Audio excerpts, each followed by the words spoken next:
Las micosis pulmonares, para que un hongo infecte el pulmón, pues tiene que haber una causa predisponente, ya sea un evento de inmunosupresión del paciente o ya sea un daño estructural que permite una colonización o una infección. Son muchos los organismos micóticos que pueden infectar al pulmón, ¿ya? Y los podemos dividir en dos grupos. El primer grupo, que vienen a ser hongos saprofíticos que se encuentran dentro de un determinado hábitat, dentro de una determinada región geográfica, ¿ya?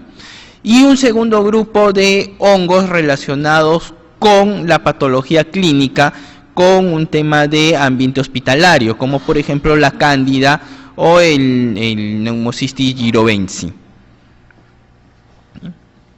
Entonces, vamos a hablar algunos hongos, ¿ya? Este primer hongo vamos a tocar sobre la aspergilosis pulmonar.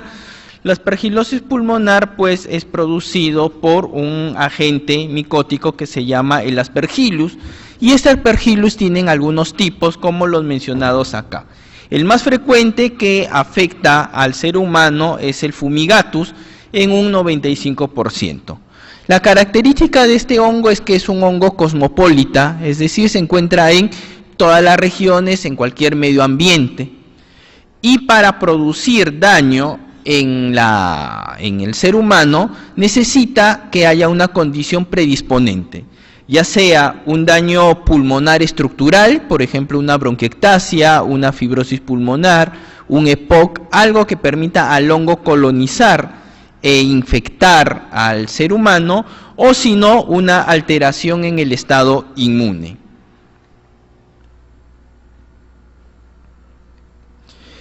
Este hongo es bastante frecuente que colonice nuestra vía respiratoria.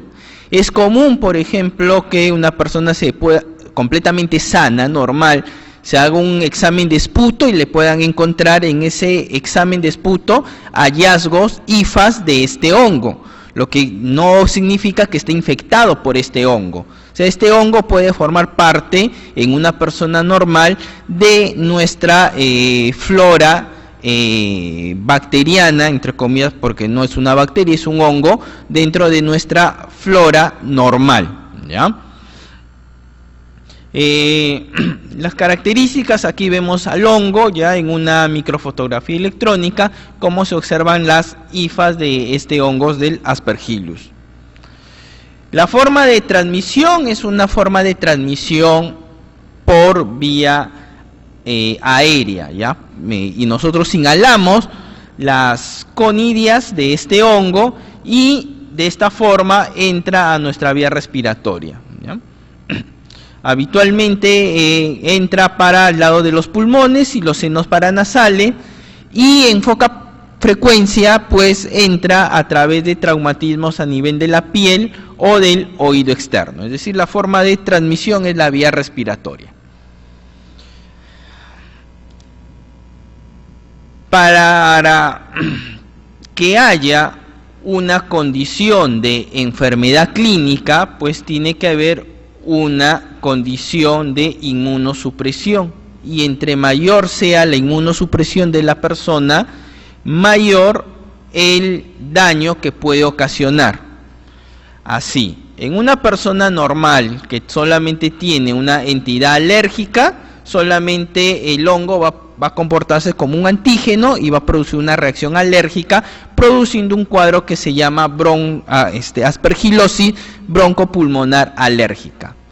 Si fuera el caso que hubiera un daño pulmonar estructural, por ejemplo una secuela de tuberculosis con cavitación, con presencia de bronquiectasia quística, este hongo va a colonizar de forma saprofítica y va a anidar dentro del hongo formando una pelota de hongos, lo que se llama un micetoma, específicamente un aspergiloma.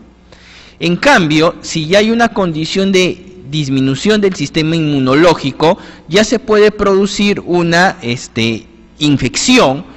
Entre mayor sea la inmunosupresión, mayor el grado de infección, y así tenemos traqueobronquitis, formas de aspergilosis necrotizante, y forma más grave como la aspergilosis pulmonar diseminada.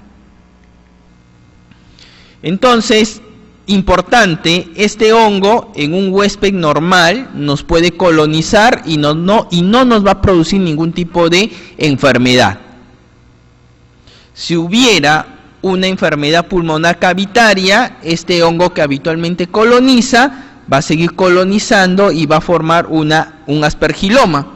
¿Qué es un aspergiloma? Es una pelota de hongo que se encuentra dentro del interior de la cavidad. Si hubiera una enfermedad pulmonar crónica, se produce una aspergilosis necrotizante. Si hubiera una inmunosupresión, la aspergilosis pulmonar invasiva. Y en casos de eventos alérgicos relacionados con asma, la aspergilosis broncopulmonar alérgica. La forma de presentación aspergilosis broncopulmonar alérgica no es una infección, ¿no? En este caso, el hongo se va a comportar como un antígeno y se va a producir una reacción de hipersensibilidad, ya va a ser de tipo 1, es decir, mediado por inmunoglobulina E, o de tipo 3, que son los del tipo antígeno anticuerpo. Va a ser en este caso una afección limitado al árbol bronquial y afecta sobre todo a pacientes con asma, sobre todo a este grupo de pacientes. Hay criterios diagnósticos, estadios de la aspergilosis de broncopulmonar alérgica, cada uno con una determinada presentación clínica. Para el diagnóstico se emplea criterios mayores, ¿ya? Como por ejemplo, historia de asma bronquial, sobre todo aquellos pacientes con asma que a pesar de tratamiento no tienen un asma adecuadamente controlado, ¿ya? Que tengan una reacción cutánea positiva, es decir, un examen de print test positivo al hongo, ¿ok? Comportándose hongo como un antígeno, ojo. Que en la tomografía encontremos bronquiectasias centrales, una eosinofilia marcada, mayor de 1000 células, inmunoglobulina E sérica total elevada y hallazgo de aquí sería inmunoglobulina M o G específica frente al Aspergillus.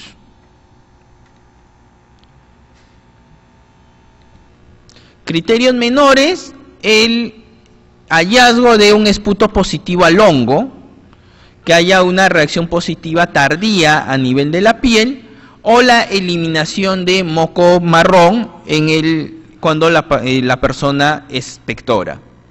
Estos son, por ejemplo, un hallazgo de bronquiectasia de predominio central, porque se encuentra en la parte central del pulmón. Observen las dilataciones bronquiales con engrosamiento de las paredes bronquiales, ¿ya? Esto lleva a que el moco se deposite en estas bronquiectasias y cuando la persona expectora, pues puede eliminar moldes del árbol bronquial al momento de la expectoración.